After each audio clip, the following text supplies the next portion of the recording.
get through the podcast.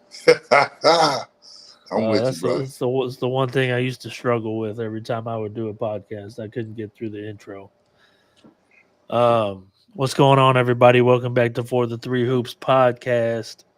Um, Tonight I have Coach Thomas, Coach Gregory Thomas, Plano East Senior High.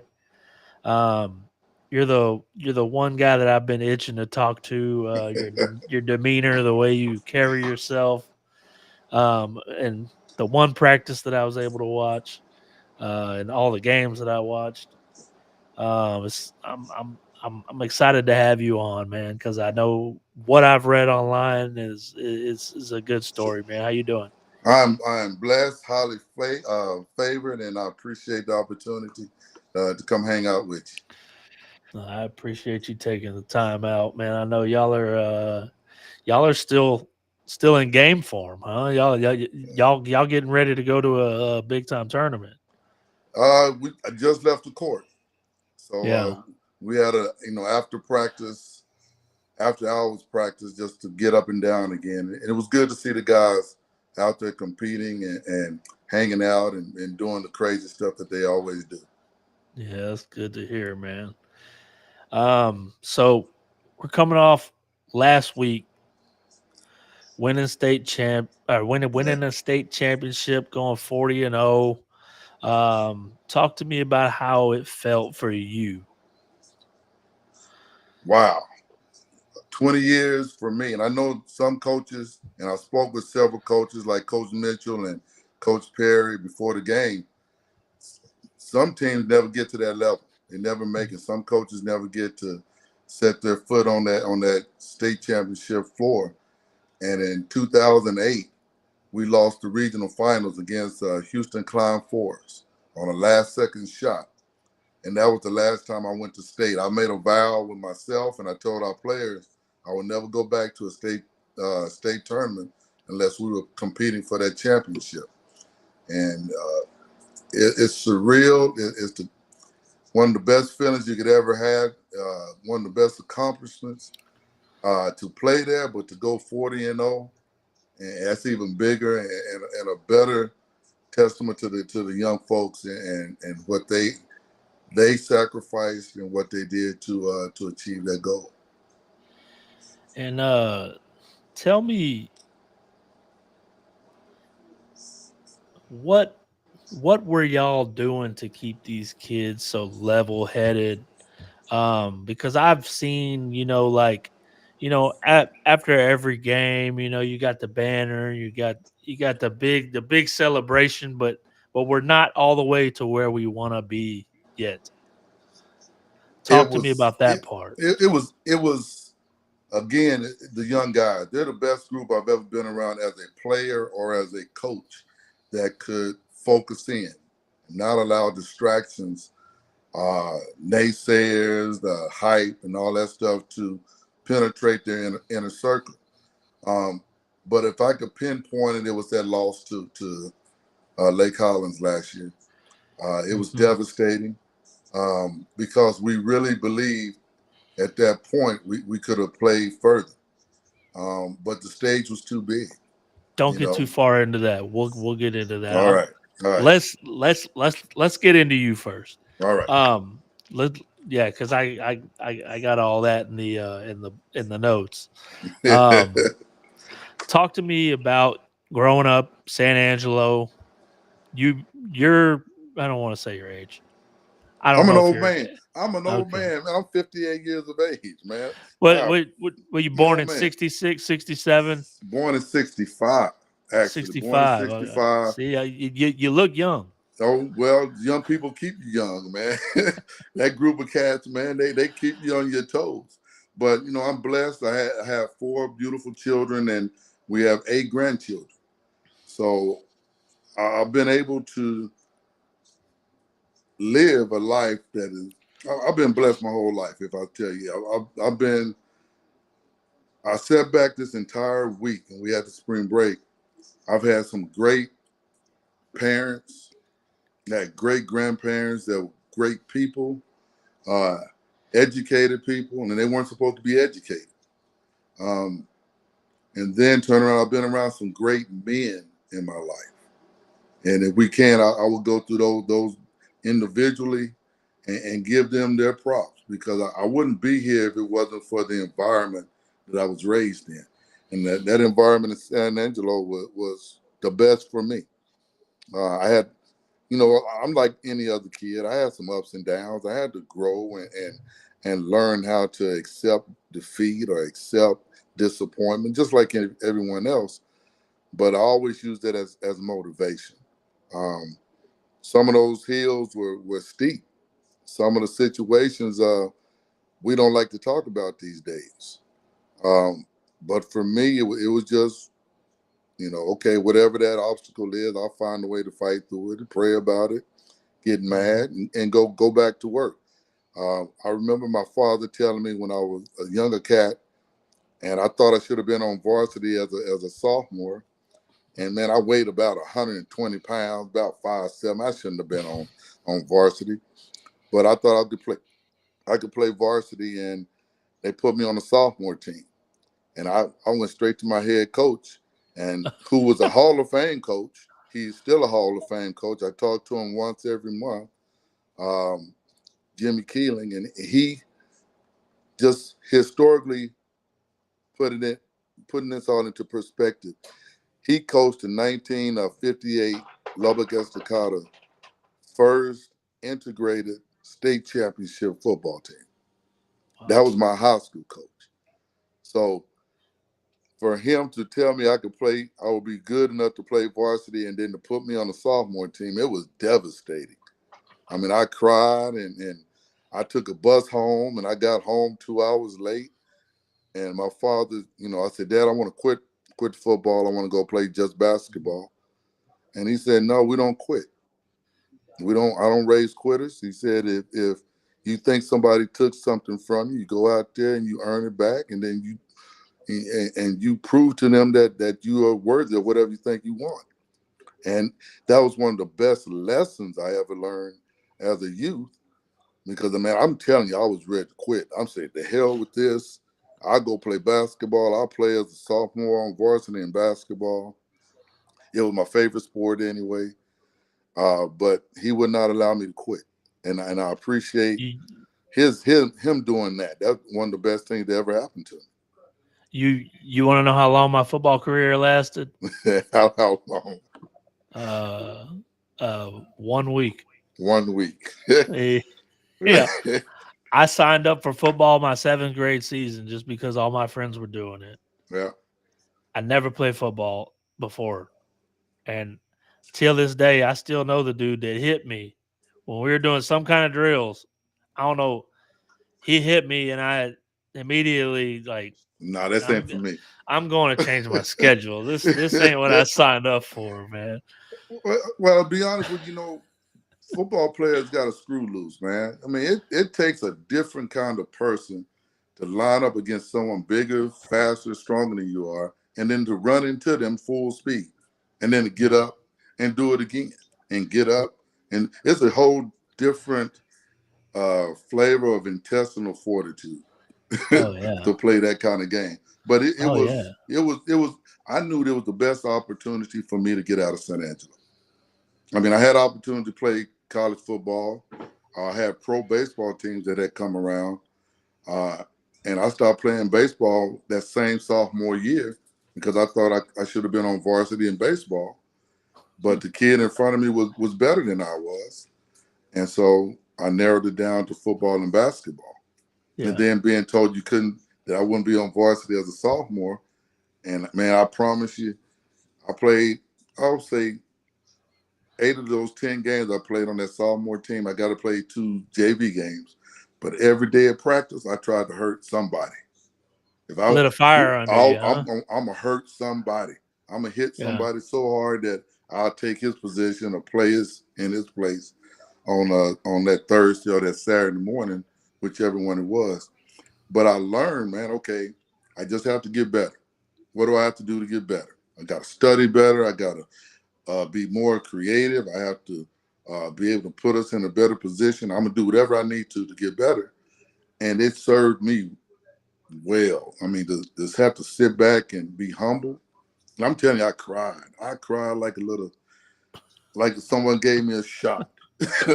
And and I had other disappointments that were similar to that a few years later, like when I was getting ready to go to college and Baylor pulled a scholarship, and everybody else was sitting up and signed, and I'm at home that Tuesday night or Wednesday night, whichever one it was, and I'm again humble, sitting back crying and thinking, man, I know I'm pretty daggum good. I've been told that I played well, had the scholarship, and then they chose to go another different direction, and now I'm flipping around, trying to figure out where I'm gonna go to college next. That And that that had to be that had to be really different than what I mean, going through it now, all this digital stuff that we have, going through that back then, I can only imagine how hard that was. or it was harder to go face your teammates and your community. But now that everyone's thinking you did something wrong, and Oh, I'm thinking I did something wrong too. You wanted me last week. What happened? Um, but yeah. it worked. But God works in mysterious ways, and in that environment, for me to go to Baylor wasn't where He wanted me to be. So Mhm. you know, 4 or 5 days later, I'm on a plane to Fayetteville, Arkansas. Man, I don't know nothing about. I know who they are. I watched them play games. I even rooted against them. With SMU because everyone was Craig James, Eric Dickerson, Lance McElhaney, SMU kind of stuff. And now I'm sitting in there, in the coach's office, and they're pretty much telling me that this is going to be your team if you decide to come here. So now I'm in Arkansas. I'm 1,300 miles away from home. Didn't even tell my father that I'm going on a visit up there because he didn't want me to go to Arkansas for no reason. I mean, that was not a conversation. And then, okay, I'm flying back and I'm signing with Arkansas. Now I got to go face my dad and tell him that I'm going to an arch enemy, and but I have an opportunity.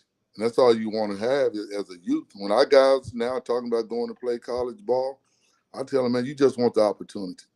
You Yeah. make the best decision of that where you can play and get a great education Mhm. and learn on the college level. And then if you have an opportunity to leave, transfer, or play out of the country, do it because you only get to Go where live you just can once. play. Yes, Go yes, where you can play. and have a great educational opportunity because Yeah. basketball and football only last you for so long. And so you, Yeah. you get a chance like they did this year for the last 4 years to build bonds and friendships.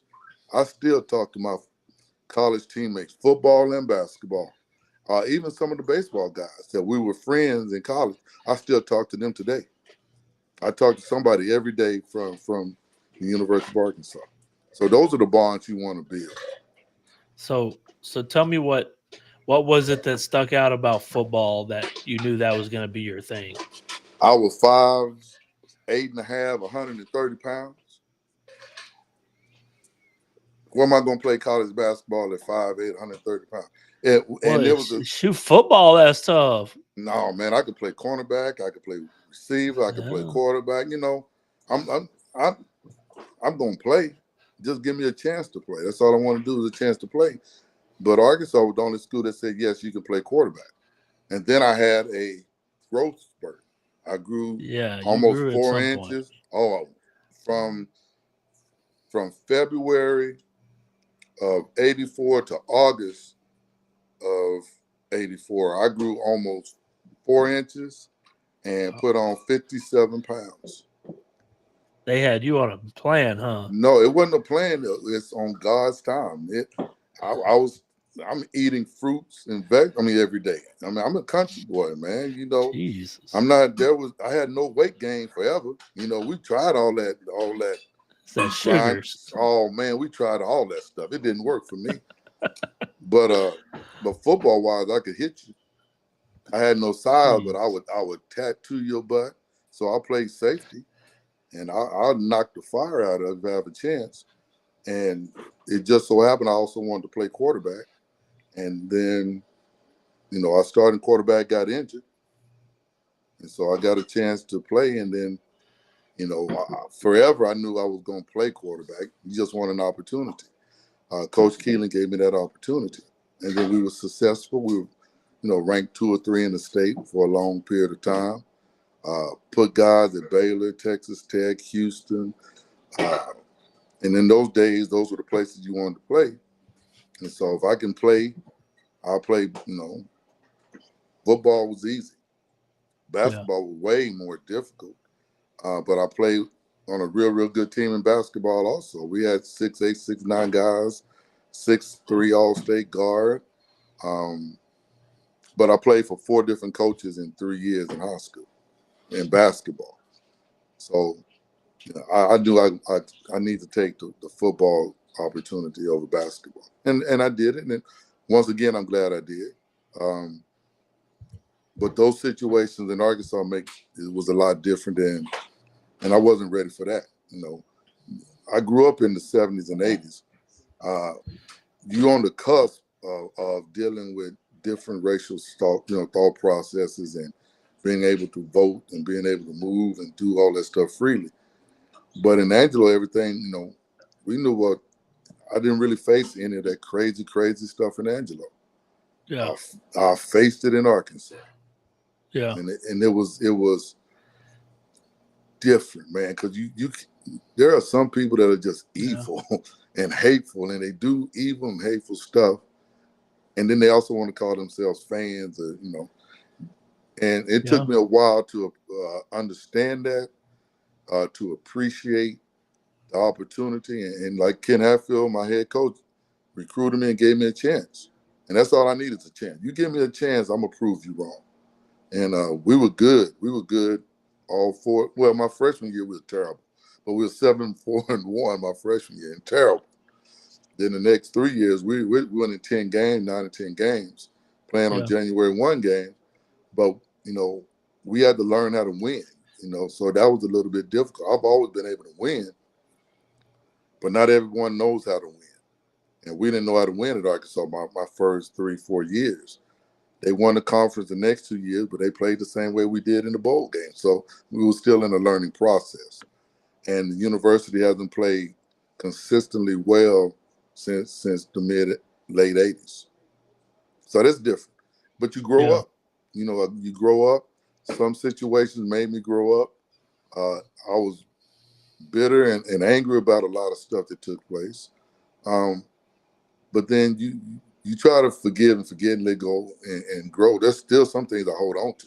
I'm not gonna lie to you. It's there's only so many letters you can take.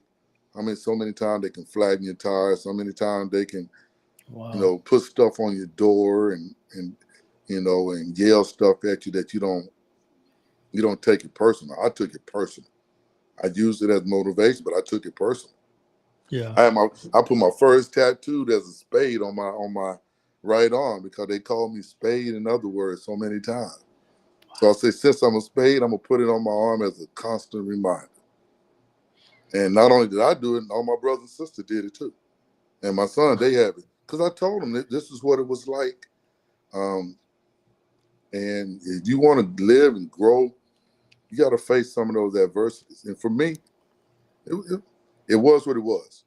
Yeah. It was what it was. But I went there, had a great 4 years, left there. I'm still the all-time winning quarterback in there, collectively or individually. They may not want to recognize it, but they know. They know. I wrote a book So about hey, it.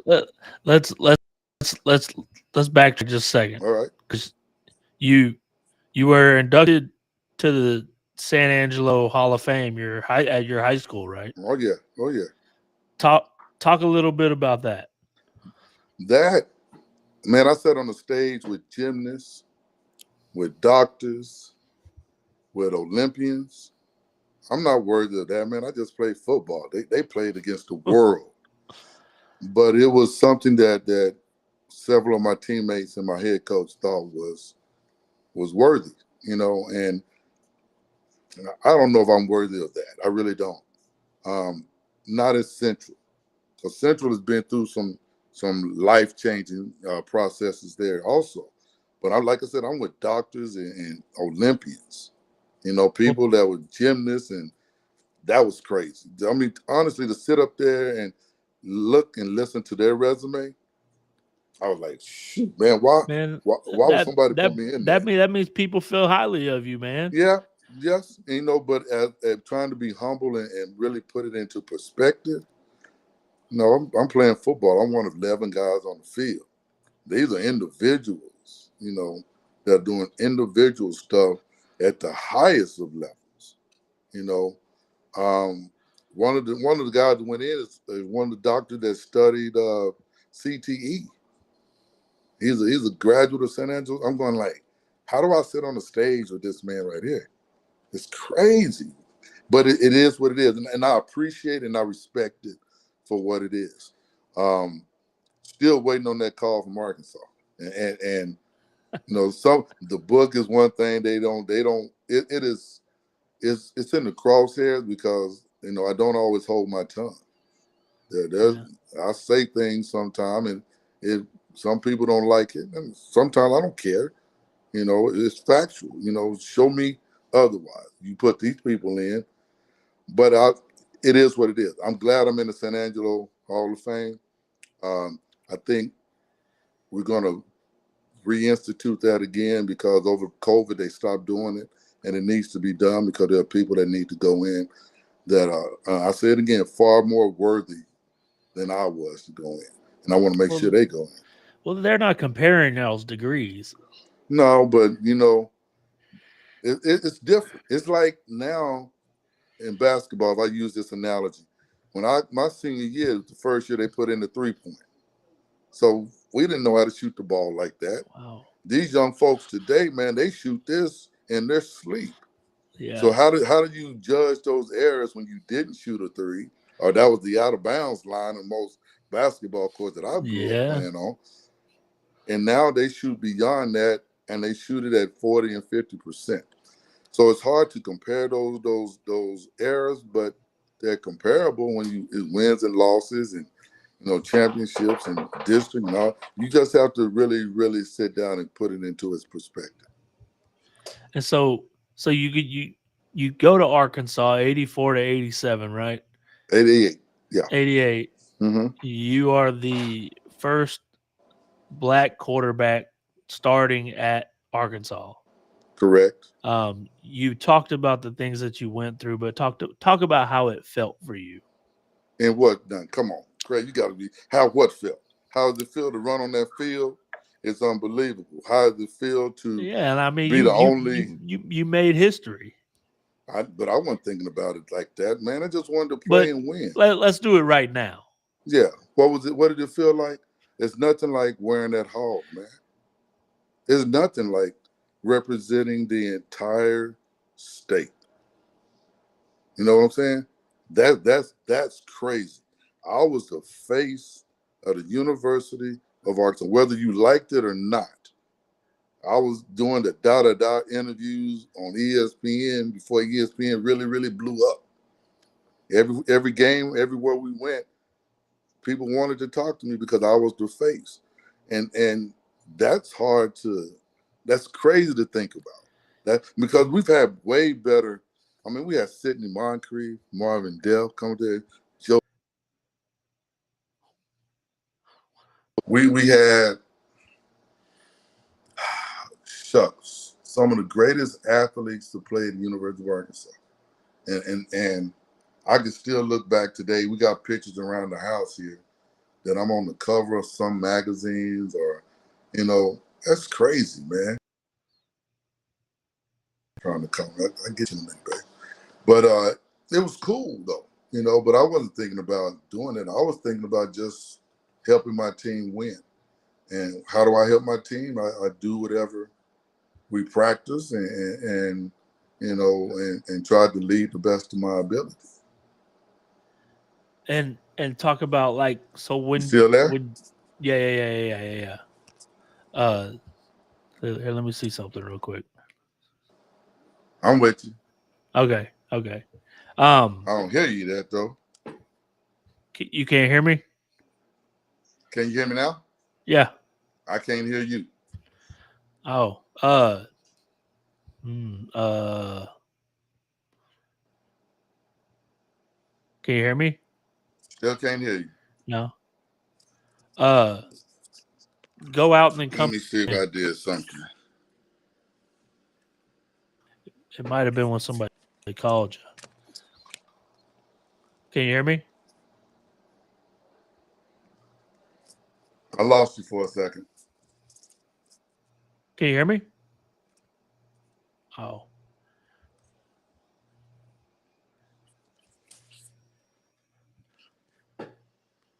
Okay. We got I gotta carry this by myself, man. There he is. There he is. Let's see. Can you hear me? Yeah, I got you loud and All clear, right. man. There you go. There you go. There So you go. what was the next question? Yeah. All right. Next one, man. So you what when you signed with Arkansas, it wasn't you weren't told that you were going to be the starter, right? No, I You was I was told I was gonna be the number 3 coming in as a freshman. And then I got there and there was 13 other guys there. at quarterback? Oh yes. Oh my gosh. 13 other guys. I went during the freshman first 3 days of camp, the freshmen come in. And so I had Steve Atwater, Hall of Famer. He's my Wow. teammate, and Scott Saunders and a young man by the name of McIntyre.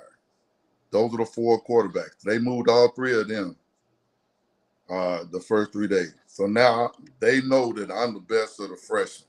So that's pretty cool. So I know I'm ready. And then we have a quarterback meeting on that 4th day when all the upperclassmen come in, and there's 9 other cats, 9 other guys, and I'm going like, this is crazy. Yeah.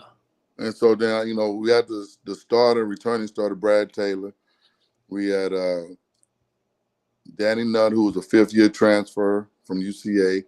We had Mark Carcagney, who was a junior at that time, and the Doug Greenlee. I'm thinking Rodney Ford, like I said, McIntyre, and I'm 13 now. I'm not even getting reps. That's crazy. Oh, it was worse than crazy. I'm going like I'm sitting on the sideline after we stretch with my helmet on, just watching those other guys all along the field, taking reps. And so I go down to the scout team to run the scout offense for the defense. Yeah. And then I'm making some plays down there. We're doing some pretty good stuff. And then he, the defensive coordinator was Fred Goldsmith, who's one of my favorite coaches of all time. He brings me up to the varsity field for offense and say, hey, I want Greg to run my scout team on Saturday. And my position coach, quarterback coach, David Lee said, that ain't happening. Are you crazy? He said, Greg needs to learn what we doing. And Coach Goldman said, Greg's been down here with me for the last 3 days running the scout team. Then he turns around and walks away and says, hell, he ought to be playing. He ought to be up here running your offense, and you're not even letting him, do that. And so later that day, they put me in on offense with no practice, nothing for the last 3 days. But the plays were similar to what I ran in high school. Formation was the same formation. Even and odd numbers are the same, left and right. It was pretty much the same offense. And so I run the plays, and I go in immediately with the second team and goal line offense against the returning defensive team, and I made a little mark. And then by the end of practice, now I'm not the 13th. He telling me I'm gonna travel with the team with our first game. And then he tells me the second game, be ready to play. And then I play in the third game as a freshman. And then it all goes crazy. Then people start becoming people. So they had 3 weeks to warm up to like 7 years of non-inclusion and not having the black players on the team, to having black players, to never having a Yeah. black quarterback, to seriously be considered to play. because we had Martin Lamont came in the mid '70s. Uh, he led a state championship down south, and then he scholarshiped up to Arkansas, but they never gave him a real chance to play. Wow. So, and then 10 years later, I get a chance to play, and man, my phone blows up in my bedroom. Crazy stuff started happening. My roommates picked on, just because I want to play quarterback. In the '80s, man, this ain't the '60s. This ain't Yeah. the '50s. This is the '80s. But it was still phenomenal. It was great. I put on the hog, and I had 11 guys on offense and 60 guys as a total team. We trying to win ball game. Our goal was to win the Southwest Conference. So all the little petty stuff, you got to get over that. Let's just line up and play. And that's from having great parents, great brothers and sisters, great community in San Angelo that helped build that tenacity. You know what I'm saying? Mm-hmm. And okay, so let's go play. You don't have to like me. I'm playing against guys that I played with my whole life. They just at different schools. And Yeah. so, and it's just college ball. And I appreciate it. I mean, I love the rivals, but putting that hog on is second to none, man. I don't care what they say about the U. I don't care what they talking about USC and, you know, Care about the you. don't care about them. I mean, they beat us. They beat the dogs best out of. But there, you got to appreciate just the opportunity what it provides, and it provided me every year 85 different brothers. On the football field, we provided 14 other guys in basketball because Coach Richardson was one of my idols growing up, and I went to his camp, and I met him in 75 or 76 when he was at Southwestern when he won the national championship. And then 10 years later, he still recognizes me when he takes over that Arkansas job. And we talk once a month or once every 2 months still. This has been 40 years. Wow. Yeah, pretty So cool. so you end up getting into education. Yeah, Leader of men. Uh, if anybody watches you before a Plano East game, I noticed something during the playoffs. I noticed like you taking laps around the court, like getting your steps in maybe or something, yeah, maybe getting your mind right. yeah. Both of them. Um, But really watching the other team and seeing and watching them I wasn't watch gonna our say guys. that. Yeah, I'm watching the other team, but I'm watching the other team watch our guys as they're preparing to play. And you can Hmm. sense they were scared. You can sense that they didn't believe that they could beat the team.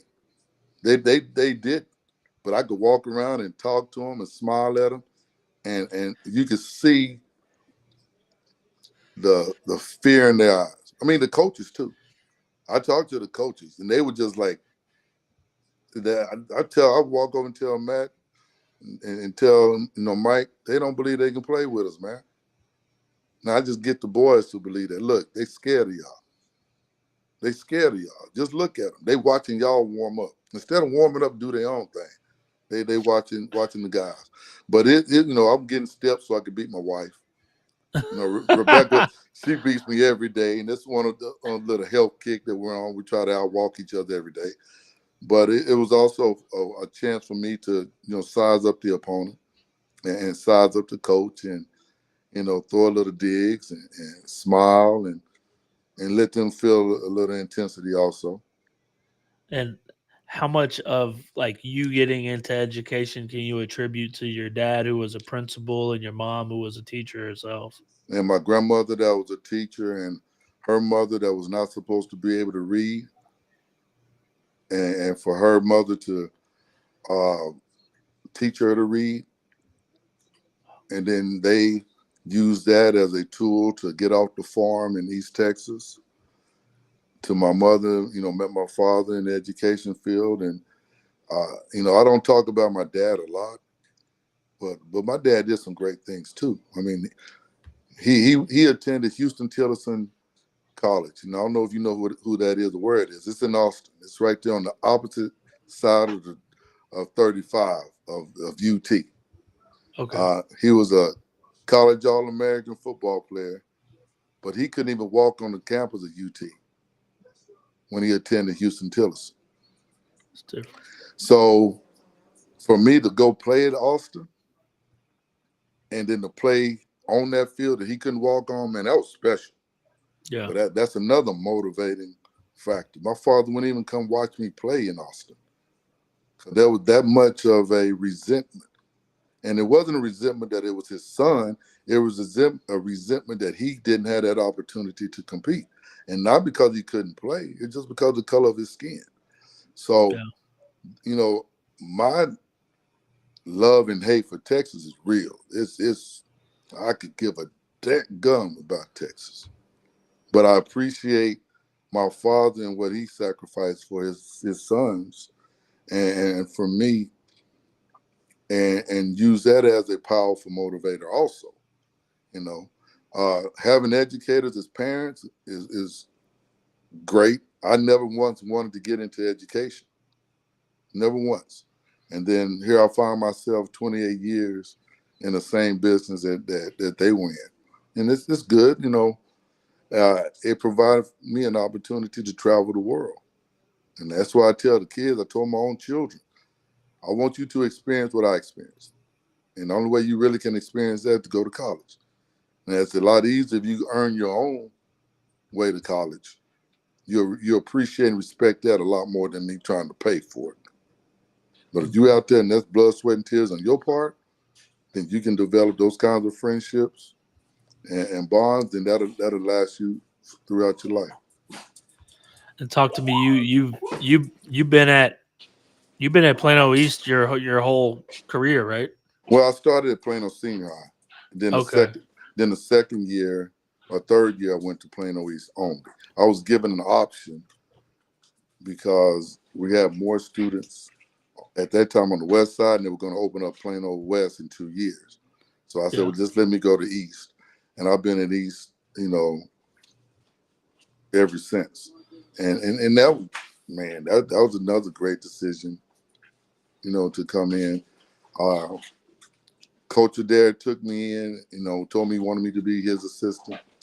But You've been doing basketball since then? yes, yes. I Okay. started basketball in 2003 and four. Okay. Uh, but we didn't know at the time, or he didn't make it known at the time, that he was battling cancer. And then, Coach Adair, we missed him a couple times throughout the season in 2003 and four, that he was down in Houston getting treatment. But he didn't tell the team. He just said, I'll be gone a couple of days. And then, 2 years later, he's gone. And so you're talking about a transition and a situation when you lose your coach. The cancer, that's you don't think that would happen. It happened. And then Coach Bledo and I were there together with Doug, and then Doug took over then, and we had some great teams. We had some real good teams. A couple of times we won 28 and 30 games. Like I said, we lost in the regional finals. And then after Doug, we had Coach Clarkson. Jeff Clarkson came back. Yep. And then that first year he was there, we won 30 games that year. And then we lost the regionals. So then we went through a period of where we couldn't win games. I mean, we went through periods where we couldn't communicate. Or we were told we don't know how to communicate. We were told by parents we sucked and we were terrible. We were the devil, and Wow. we cried some games. I mean, we one season we won 5 games, and you're thinking, what are we doing? That's But tough. it's real tough when That's you got tough. grown men sitting in the office with towels on their head at 2 o'clock in the morning, trying to figure out, how to get young men to play and buy in and be successful. But that's where you learn that basketball is more than a sport, because we had great kids, we just couldn't win ball games. Yeah. Uh, and so often we use wins and losses as a tool of success. But when you graduate, 13, 14 guys, and they go to college, they become great fathers and great men, that's bigger than basketball. Yeah. And sometimes you got to go through it. And we went through it, man, for like 3 years. And then all of a sudden we get this group of guys this year. And we know they won as seventh graders. I mean, I'm at games in sixth grade. I'm over there at them gyms in sixth grade talking to them, trying to get to know them. Then they win as seventh graders. We're going, oh my goodness. Then they win city as eighth graders. We're going, hey man, what can we do to keep this group of guys together? And discussions were made, and we had them. And I know in 2005 we brought up Anthony Hill and John West, two freshmen, to play on varsity, and then we brought the entire rest of the group, the Kevin Smith, the Mikey Waggers, the Blackman. Uh, we brought them up the next year as sophomores, and then we played for 2 years with sophomores. All right, then we do that again with Jarvis, with Marcus Matthew, with Pat Burt, with Xavier Smith and Zach Smith. We do that 3 years later. Sawyer Kip, Chico Morales, we bring them all up as sophomores. We're going to lose, but we're going to learn to lose. But we were losing to Flower Marcus with Marcus Smart and Forte. Yeah. But we were learning to win because we had to get our butts beat by them. So we Mhm. used that formula again with Isaiah and John and Jordan and these guys here, but they won as a group where the other guys won on individual team. So we figured we had a good group.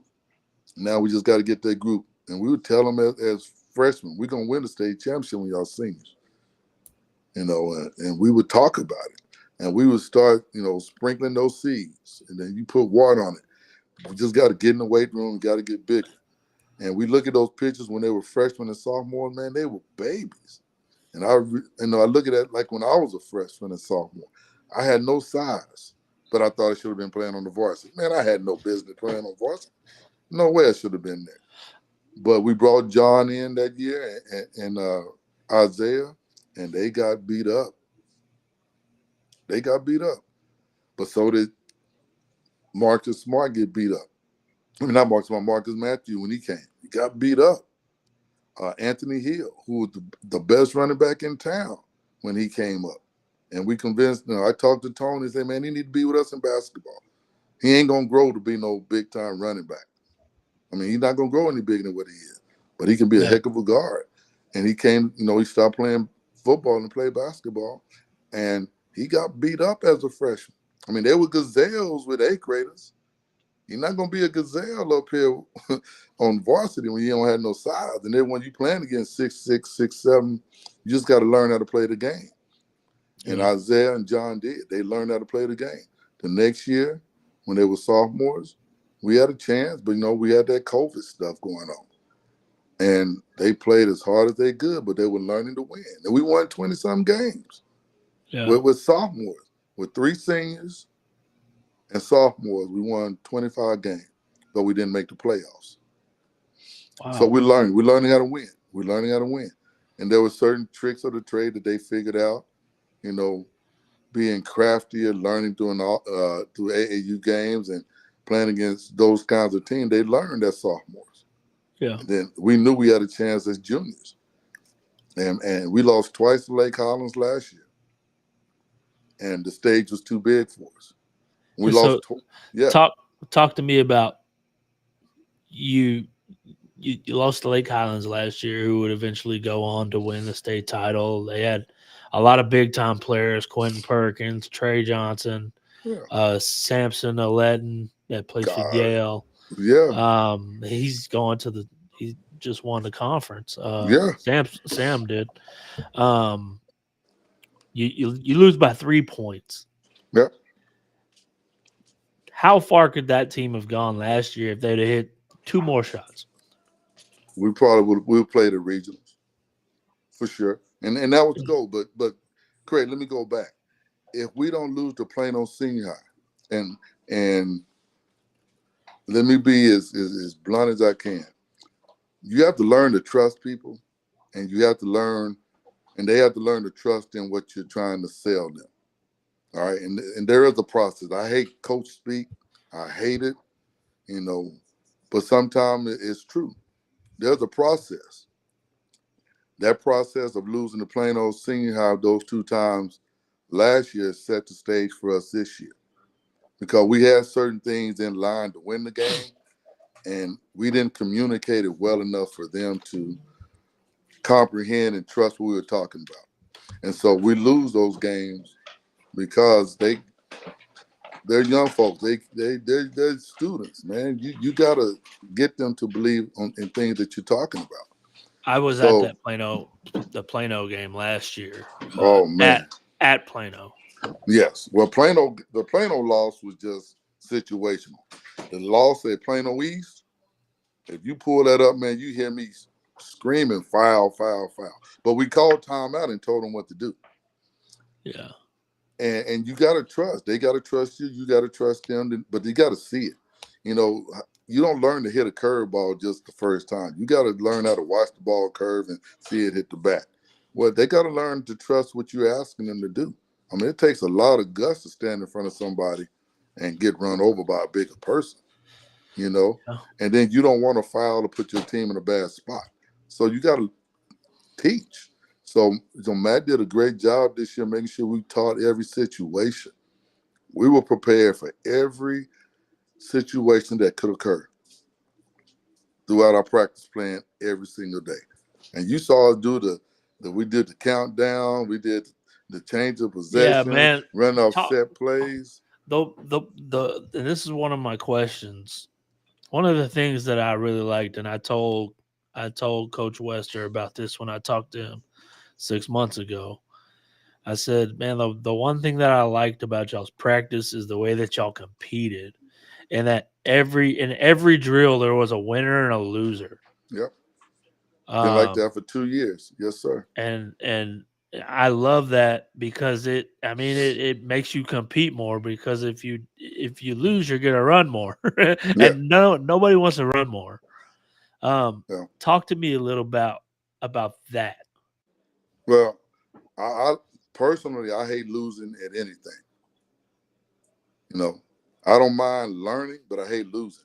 I don't believe you have to lose to learn. I think you Yeah, can learn by just being situational.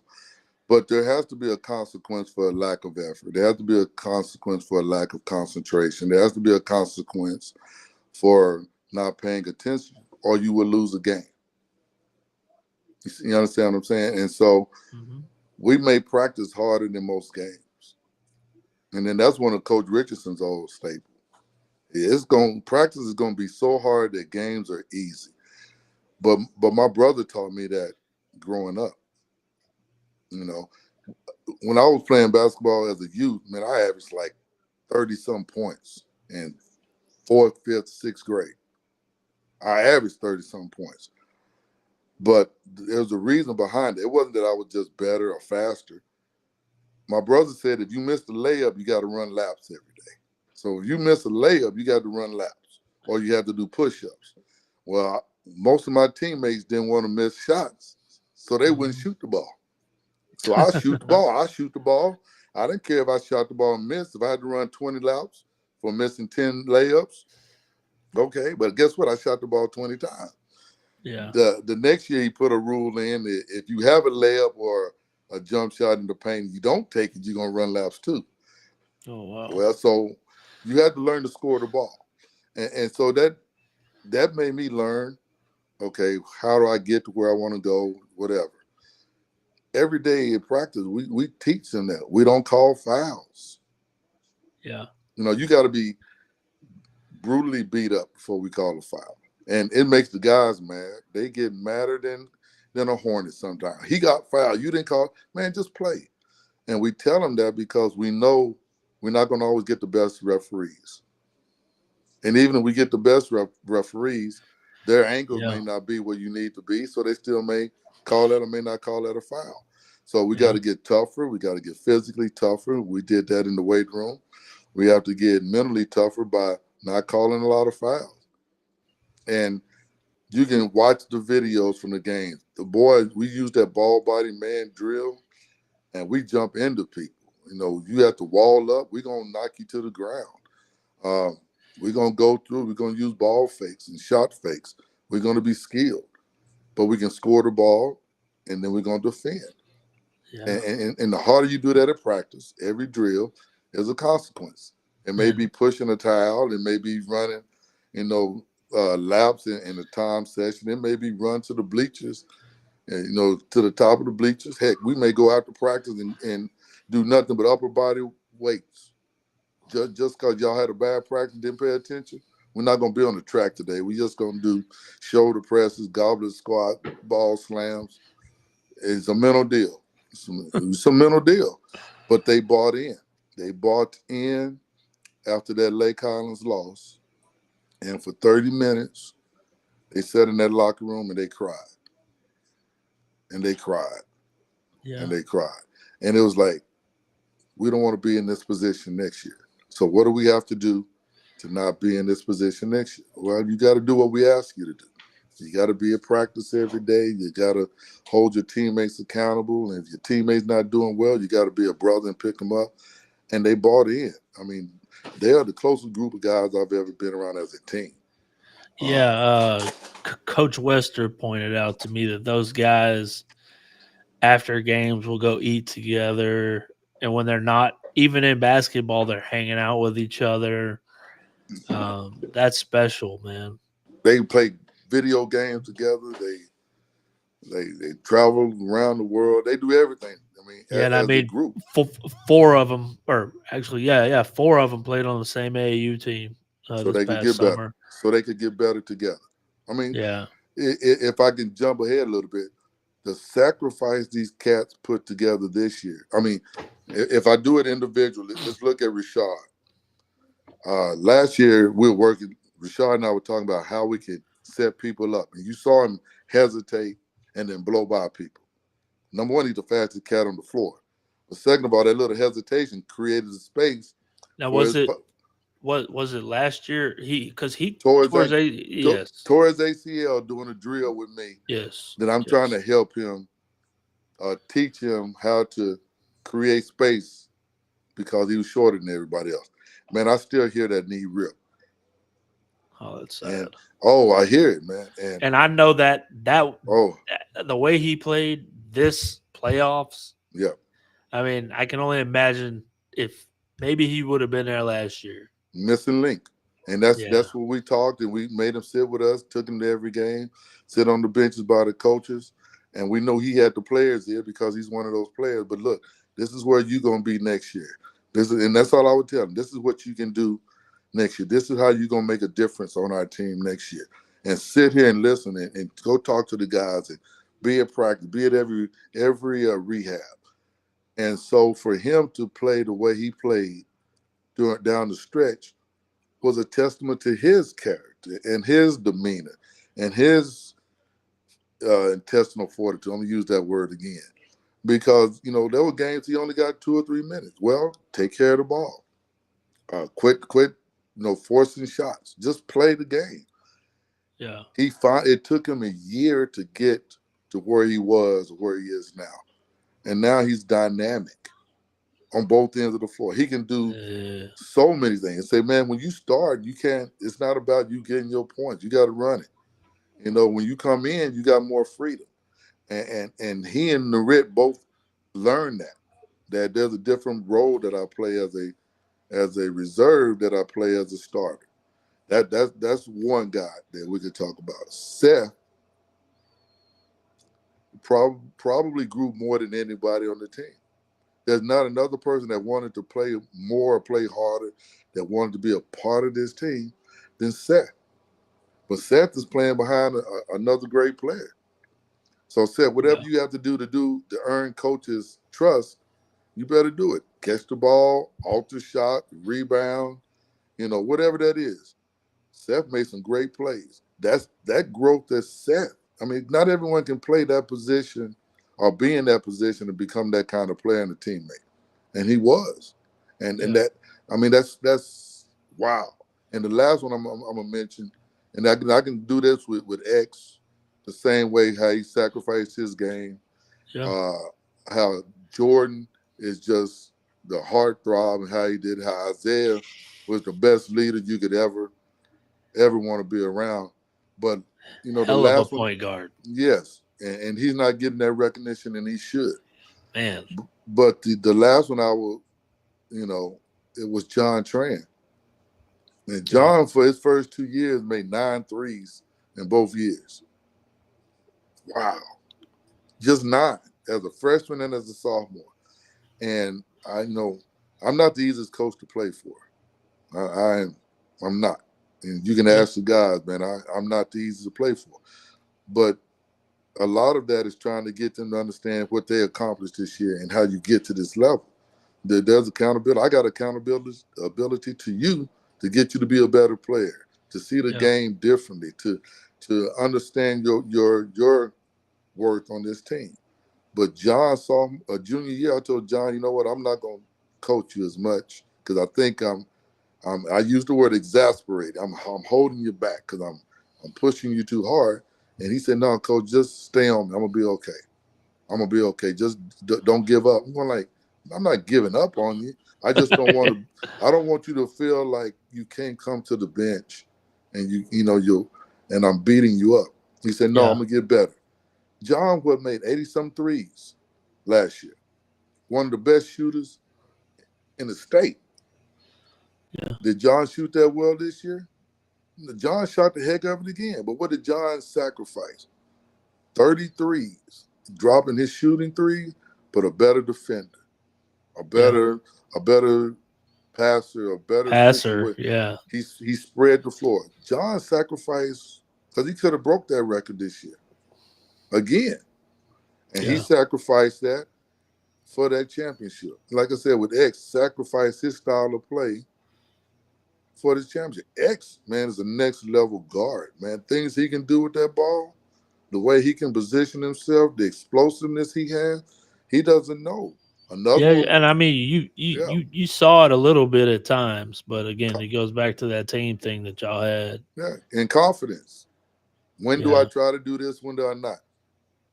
When do I try to do? Hey, man, just play. You can do this, but don't be afraid of messing up. And once Yeah. they got past being afraid of messing up, then they were hard to beat. And that's, man, that's 40-0. Come on, man. It may be duplicated, but it won't be the first. We were the first to do it. And they do it because they share the ball. They do it because they trust one another. They do it because they trust in the position that Coach Wester puts them in. And that epitomizes what a team is. Definitely. Um. Well, when is the parade, man? People that get on a higher pay scale than I am are trying to figure that out. So I'm not in on that discussion. But, I've heard some details, but I'm not sure when because we're practicing now and we're trying to get ready for New York, which is going to be another great opportunity. Come on, man. A team from Texas get a chance to go play basketball in New York Yeah, that's crazy. against other teams, and all these other teams everyone said these 5 and 4 star players. Okay, we played a couple 5 and 4 star players.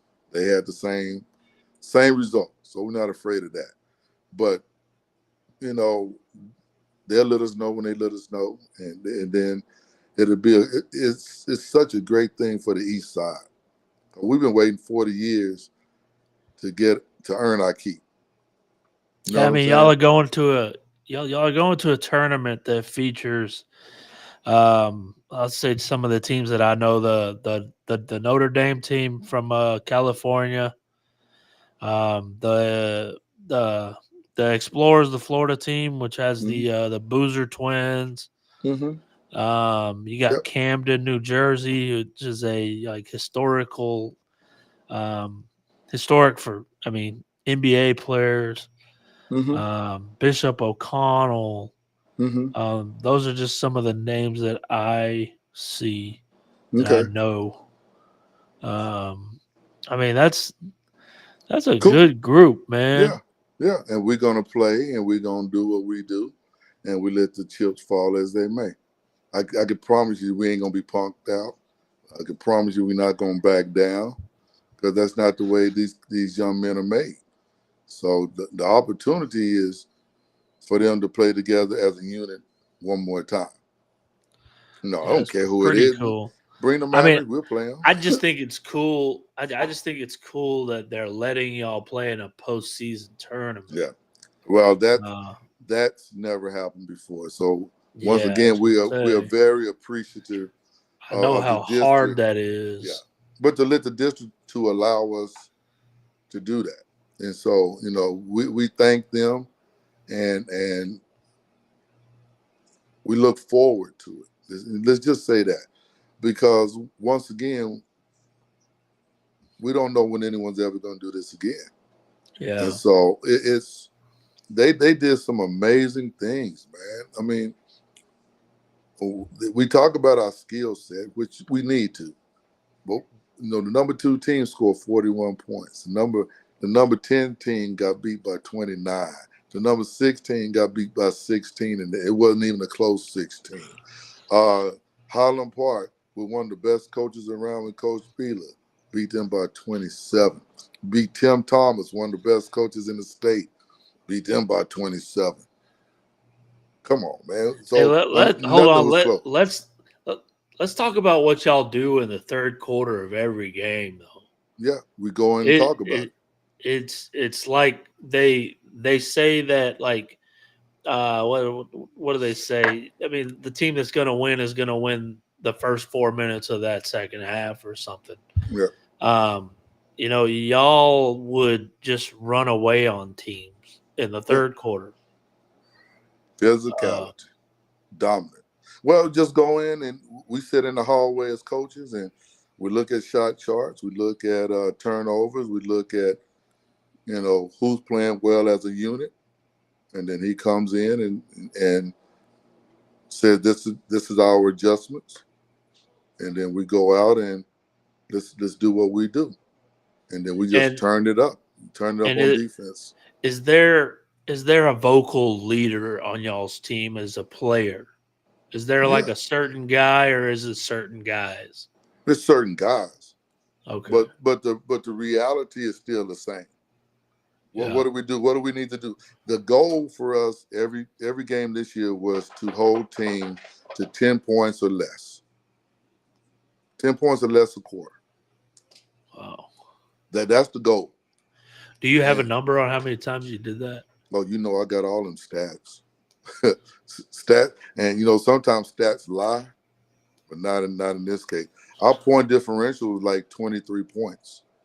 It was 20 almost 23 points in the playoffs.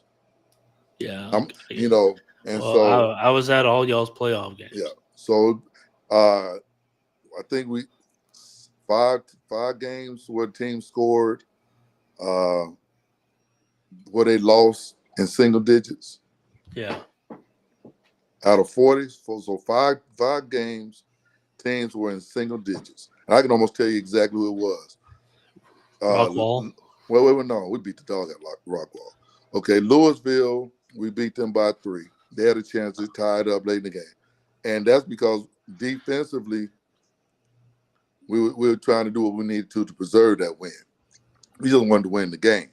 We shot Yeah. no threes in the with 4 minutes to go in the third quarter. We didn't shoot any more threes for a team that shoots almost 40% from three. We didn't shoot any more threes in that Yeah. game. We beat uh, Rouse by 4, Leander Rouse, and that Yeah. young man they got that's going to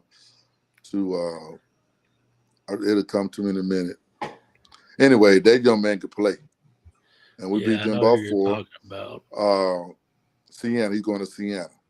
Uh, they have another kid that's supposed to be going to Temple too on that team, and we beat them by 4. We beat Jojo Moore. yeah, he's going to Temple. Yeah, Uh, he's good. we beat Marcus by 5. We beat Boyd by I think 7, and Hebron the third time by 8. So then we got 35 other games that we won by 10 points or more. How many did I say? 35 that we beat them by 10 points or more. We have 15, I think we beat them by 20 or more. And we beat 5 or 6 by 27 or 30. We beat all the teams in Arkansas with a running clock by 33 and 37 with a running clock in the fourth quarter. Oh my God. Matt could have, and I say Coach West, I'm going to give him that respect. He could have easily allowed us to be like some other teams around the area and put Hold up. 100 points Oh, and put 100 points on several teams, several good teams. yeah. And he just said, no, we just play the game out.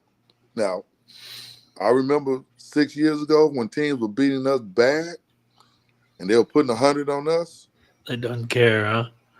and I don't. You know, our back 3 or 4 players can score the ball. They can shoot the ball. And if they got in game, tell them shoot the ball. You practice your behind off every day. That's not your fault that they're not playing up. Because I remember when we got beat by 100 points and nobody was saying that, don't worry about it. It's okay. Man, no. It's part of competition. So Yeah. when some of those guys got in, you got open, shoot the ball. No, shoot it. I mean, you practice every single day. And if you get your 5 minutes in a game, go play. Because Well, you've earned that. I saw a game in the NBA. It was like 2 weeks ago, and the guy went up for a shot because he was going to get a shot clock violation. They had like 9 seconds left, and Right. you know, team got mad, but the commentators are like, "What do you want him to do? Take a shot clock violation?" Well, or if you're one of those players, because basketball at the next level is entirely different. If you get dock pay if you have certain fouls, certain turnovers, or more Yeah, turnover. People, the general public, don't understand that. So incentives. they got incentives. So Yeah, I'm not gonna take that. If I got 4 turnovers and I only playing 2 minutes, they'll use that against me for my contract. So yeah. no, man, shoot the dang ball, man. If I make 3 threes It's and the I'm name of the playing, game. that's the name of the dang game.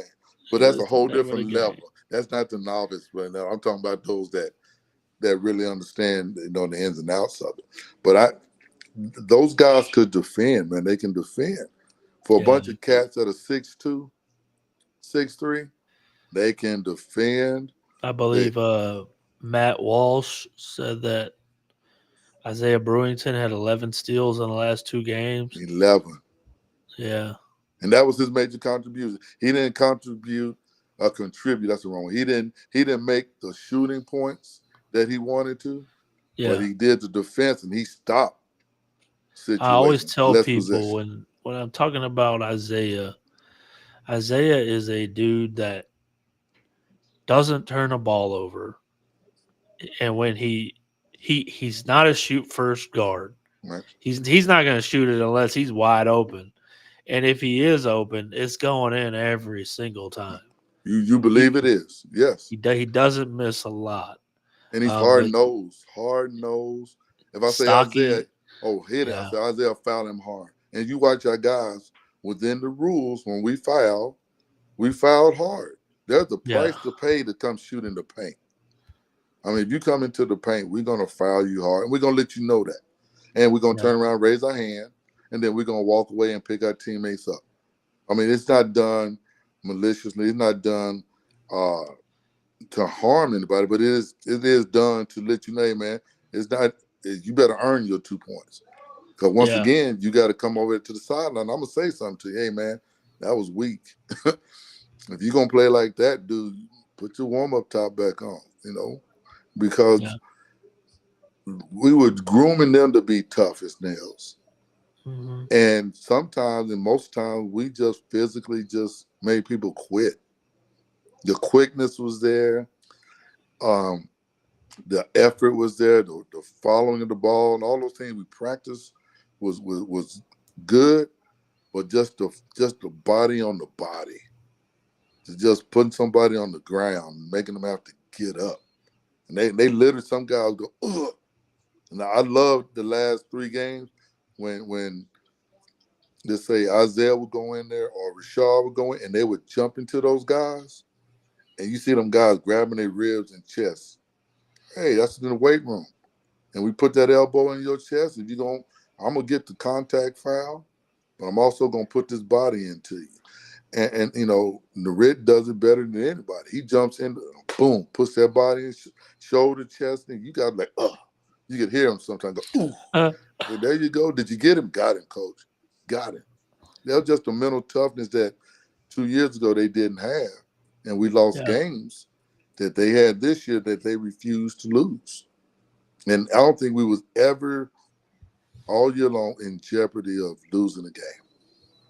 I don't think we ever were. There were times that they got tired for like 4 or 7 minutes in the third quarter, and then boom, they just mentally, just physically, just let's grind, let's out hustle, let's put a body on them. Let's if we get a foul call, it's gonna be a good hard foul, and they're gonna know it's a good hard foul. Then we're gonna be in position. Then we're gonna go. They it was a dream season, man. I mean, yeah, you know, still on that same high. It's been almost 2 weeks now, bro. Because yeah. I mean, it's been hey man, great. it's very very special. So Yeah. I mean, it's It, probably not going to go away for a while. well, when we start off season to go away, because Yeah, we got a different team. We have yeah. I to guess you got to formulate. switch it up. Yeah, I Yeah, guess you we got to do. formulate. So the thinking has to come on. The work ethic will be explained, and then the routine will be put back in place.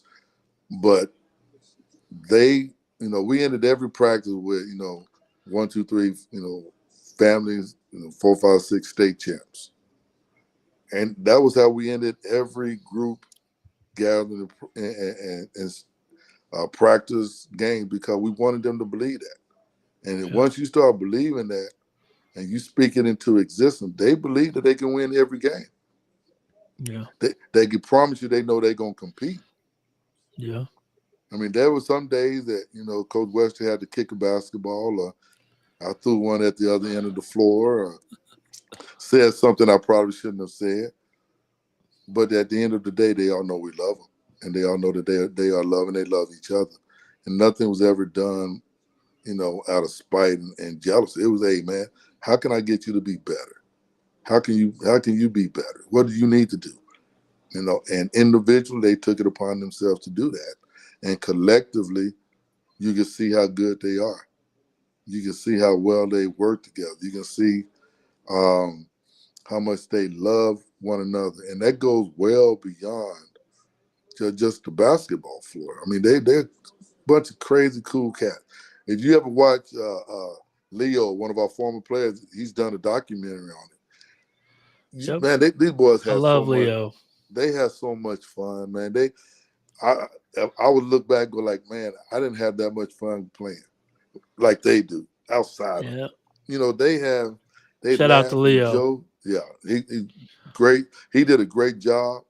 I can't wait till he finishes. We've already put out the third episode. I can't wait to see the playoff and the state championship episode because he did a wonderful job of depicting and showing the entire process that we went through. I mean, all the way from training camp to the tryouts to you being up there coming to do the interviews to us being on the track to working with the Army test. I mean, he has all that on video, but he also has us being just goofy stupid.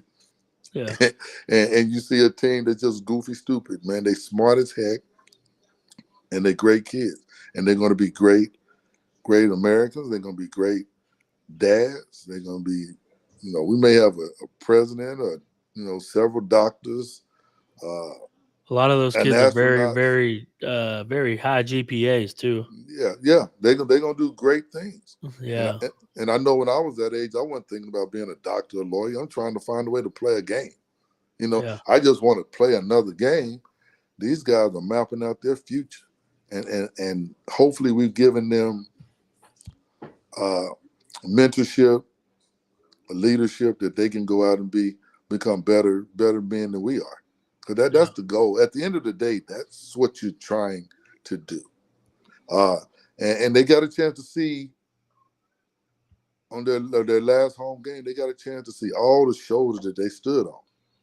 The 40 years of people that came back, and I think it overwhelmed them a little bit that they had 70 former players that come back to watch them. Not just because they were the number one team in the state, but because they wanted to see history also. And all those cats were on the floor, and they're going like, they came to watch us. Yeah, they once practiced right here on this floor. They bled on this floor. They cried on this floor. They dove for ball. And these are the guys you're representing. And they are so proud of you. And that's what I want them to take away from, Yeah. we get the medal, we got the trophy, we get to do a lot of different things. But they made an entire east side of town proud. I mean, we never done that before. They've never done this. The school has never been in a position to do it, and they finally knocked that door down. That's pretty cool. So talk about this is the last thing. I don't have much more, but talk about the future Plano East basketball. It's what we make of it. It's Yeah. how do we adjust to losing 11 seniors? You Yeah. know, what style of play are we going to do? I mean, I'm telling you, the work ethic's going to be there. We're going to be in the weight room. We're going to get thicker. We're going to get more flexible. We're going to get more explosive. We're going to be skilled, but we'll have a couple seniors that are pretty daggum good. So Yeah. how do we adjust with the younger guys um, that are a part of the program? And that's it. And Matt, and I said again, Coach Wester he'll figure out the game plan on what he wants to do, and then he'll give out that information, and then we'll put a plan of attack in motion, uh, and then we'll make them work harder than they've ever had to work because now they have to follow in others' footsteps. I mean, you got to follow it up. Are we going to be good? Or are we going to be mediocre? Or are we going to be a together team? Or are we going to be fragmented? We got, we're going to work to find that out. And I watched some great teams, man. I remember the Chris Bosh team. They played at East, and that was pretty cool. We watched the Duncanville team, and we were trying to play that Duncan. I think we scrimmaged that Duncanville team the year that they went 39 and 0.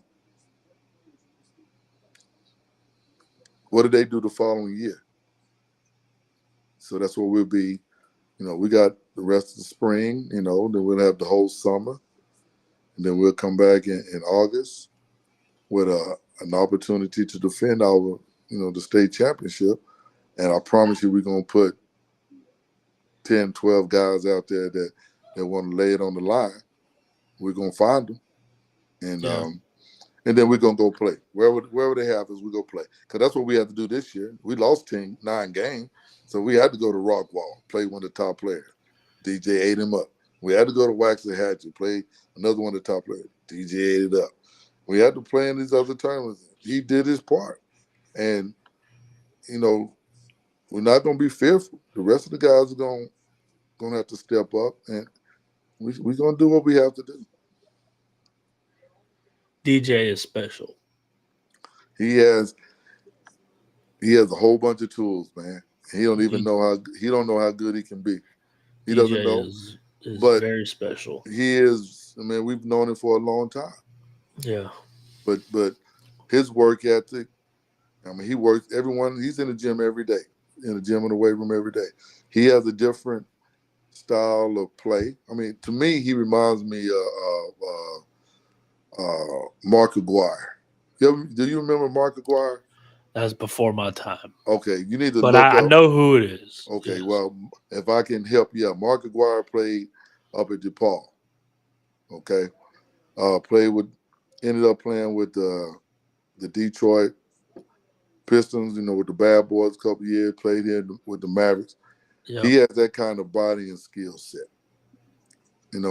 And DJ can do a lot of things, man. I mean, Yeah. he could even bring the ball up. You watch some of the passes he makes. Yeah, He can I always rebound. tell people if he just gets a little tighter handle, I mean, he's gonna be. He has a tight handle. He doesn't have to use it. Yeah. Now we can put him in. Why was he going to get a tighter handle when you have five guards? Well, no. You know what I'm I'm saying saying? for the. Yeah. I'm saying for the future, though. Oh I'm yeah. saying for the future He'll do all that stuff this summer. He'll because be a guard. he had a he made a move in the playoffs at some point. He crossed over and then he spun off somebody, but I think he missed a layup. I was like, oh my god, that was gonna be. I mean, it was beautiful, Yep. But but that's every I day of mean, you practice. you can and Matt always tells me, Coach Wester, he would tell me that like DJ teaches me things Yeah. about basketball, just in conversation. And He DJ does everything. is He coming does from everything. Yeah. his older sister plays at SMU. Yeah. It's just in the blood, man. And I heard he's got some youngins behind Pretty him that are good. pretty good. Dang good. Yeah, that's what I heard. Dang good. Right now, he will be the second highest ranked player to come out till his younger sister and his younger brother come. And then they have Yeah, a chance to be as good, if not better. They may not, be all state or win the state champ, but skill set, they're gonna be good too. But he yeah, he does all that stuff every day at practice. You yeah, know, he can score almost any kind of way. He knows how to protect himself. He knows how to protect the ball. He can protect the shot with the rim. He can shoot the ball, and he can handle the ball. And so that will be on display. Eisen can jump out of a daggone gym, and he can shoot the three. He can score the ball. And Mustafa is going to be better, better, better. He's going to get better, better, better. And he's just a sophomore. And just imagine having him. He'll be another inch or two taller next year. And he's going to eventually be a skilled player also. And he wants to be a jump shooter right now, but, we'll be able to do some things with him. And then we got some guards that are coming up they'll understand their role. So yeah, it is what it is. I mean, that's the whole challenge. The challenge for us was, 2 years ago was to make the playoff. Last year was to get to regional. This year was to win state. And so then next year will be to repeat. We might as well put it out there. Anything less than that is uh, not it's good within to our set expectations. and set them high. But Yeah, you got to be able to work for it, and we got to get the young people to decide they want to work for it. But yeah. shucks, man, they pretty. It's bright. The future's bright, and it is so good to be a part of something bigger than yourself. And man, they were bigger than they bonded in a way 3 years ago that I've never been a part of in my whole life. And Yeah, I was on some great college teams. I was on good high school teams. I was on some great college teams. And these boys, they're the only group I've ever been around collectively that could just focus. They could circle the wagons, they could argue, and then let it be done. They could confront each other and then turn right around and pat them on the back and all right, hey, then don't worry about it. Let's go. Hey, get where you're supposed to be then. And it yeah, wasn't taken personal. It was like, all right, you're right. I should have been there. Or it was my fault. That was a bad, hey man, it's over with. They could do it better than any group I've ever been around in my life. And they're high school kids. They're high school kids and they could do that. So that's why it was special. I mean, just yeah. to be a part, and try to stay out of their way. That's the biggest thing we're trying to do this year. Get out of their way. Just keep them focused. Give them some directives and tips, and then just sit back. You saw a lot of times I could cross my legs and sit back, and yeah, that's pretty sweet. Good job, good job. Good job, and it paid off. One of those dream seasons. Coach, I appreciate you coming on, man. Thank you. I appreciate you having me. Uh, Shout out to you and what you're doing. Appreciate you coming and hanging out with us because Yeah, you help push us over that edge. You help give the boys some recognition. No, yeah, you help make them see that they could do it. because there were doubters, man. There was a whole bunch of doubters, and you know your coming to games, you tell them to come watch and play, and this is where I'll be. Other folks started to pick up on it, and it's nothing like being confident. And if you're confident and you're pretty good, then you do a lot of great things from that. And they got more confident, they believe, and then they just fought. I mean, they them some so I will go take them jokers in the alley, man, and they'll fight a gorilla. and you wouldn't have to worry about them. They gonna find a way to beat that gorilla up because they just believe and trust and they got each other's back like that. I believe it. Hey man, Yeah, I don't know. I mean, I saw y'all play at the TABC. That was the first time I seen y'all play. I had seen y'all play the year before, but it was only once. But I knew that y'all had only lost one key contributor to that team that won 30. How many games did y'all win last year? 31 games. 30. 31 Yeah, games. Lost to what would be the state champion by 3. Um, that just tells you that. I mean, I don't. I mean, they're gonna be special. yeah, And I mean, y'all had it all. I mean, y'all had a good point guard. Y'all got y'all got 3 or 4 guys that can shoot the three phenomenally. yes, Um, you got DJ, which I think DJ is such a mismatch for any big man, or if you put a small guy on him, you're gonna abuse him. and if you put a big guy on him, You're gonna go right by him, you showing up. know, DJ really Yeah. showed off his jump shot against Hmm. Allen earlier in the year when y'all played them at the Cowtown tip off. I was like, sus- he hit 4 jumpers in that game, and all of them, I was like, oh my god, like none of them touched rim. But I thought the biggest thing was I thought Jordan Mazzell was such. I think he's so big for DJ because, well, he's big for everybody. I mean, second chance points. He's the energy kid. He never stops. Um, I thought that tip and one that he had, I think it was in the state championship. Yeah, That was huge. yeah. Yeah, but he Um, had a couple. He had two of them against Lake Ridge. yeah, I mean, And, just stuff like yeah, that. I mean, yeah, the 20 rebound game he had yeah, against Louisville when y'all played him there. yeah, Um, and then, you know, I don't know what coaches are looking at, but I mean, they're starting to wake up. It looks like, but Joe yeah, Jordan is a freaking dog. I mean, you put him out there and you just let him play. That's all you got to do. uh, And he finally let us see that he can shoot the ball. So yeah. anybody that says he can't shoot, he let us see that. But Jordan Uh, did. He sacrificed that part of his game. See, exactly. and see, sometimes you get a team rap, and then they say, "Well, they're not good individual players." Show me somebody that's gonna stay in front of Jordan. Show me another six guy that can rebound like this 6'2" guard. He better than And I six mean, seven cats.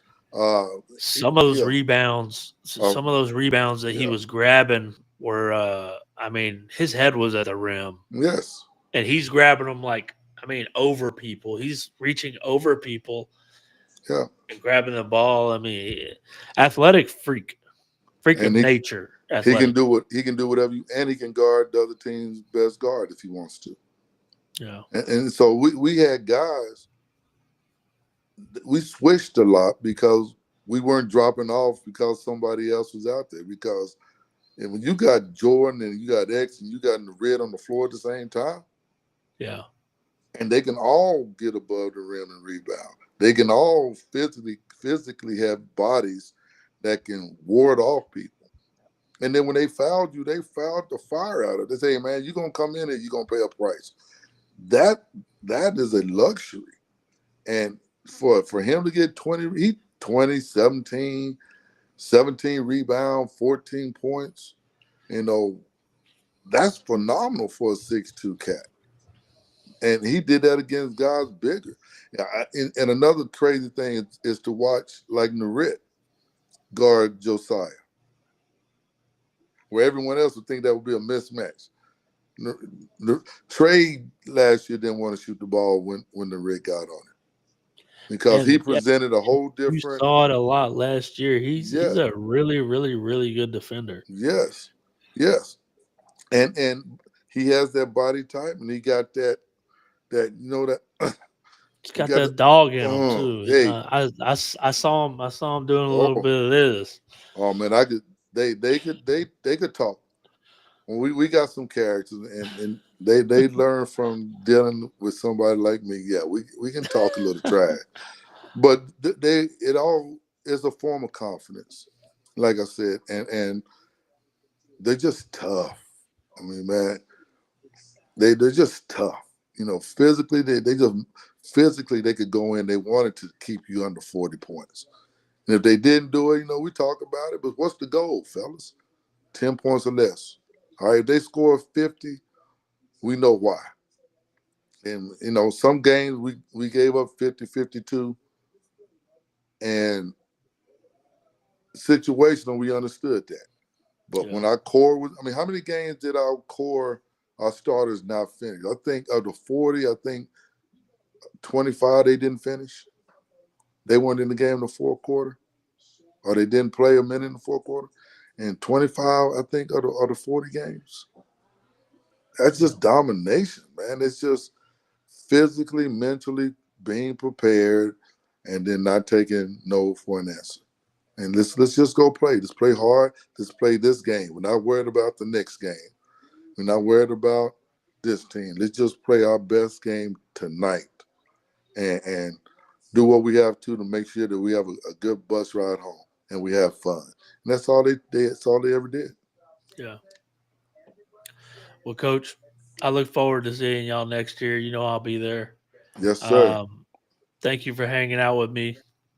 Uh, Appreciate you, man. you're a professional speaker, man. I love it. I I am love it, blessed. man. Hey, you see that thing up there right there? That was that book that Yeah, I yeah, wrote. yeah, yeah, yeah, It's yeah, yeah, pretty yeah. cool. So it even won some awards. So professionally speaking, that may be in the next couple of years, but I'm gonna sit down I can and write definitely this one. see it. Yeah, I'm about to write another one, brother, Yep. and I think I got two, but I'm definitely gonna start in May writing another one, and it's just another way for me to give back and to appreciate uh, other people's greatness, and then to put a light on it, and then tell the story through my eyes. I can't wait. I can't wait. I might have to get me one of them books. I'll bring you one next time you're around. Just You got to sign it. yeah, I got them, man. I keep them in my car. What you talking All right. about? All right. Well, I Yes, sir. appreciate it. Yes, sir. Yes, sir. Appreciate you having us and supporting Plano East basketball. We Yes, really sir. appreciate it. The guys appreciate it. Now let's just get the guys in school and give them a chance to go see the world. And that's all we try to do. I don't think any of them will have a problem. Appreciate it. Thank you, Yes, sir. sir. Thank you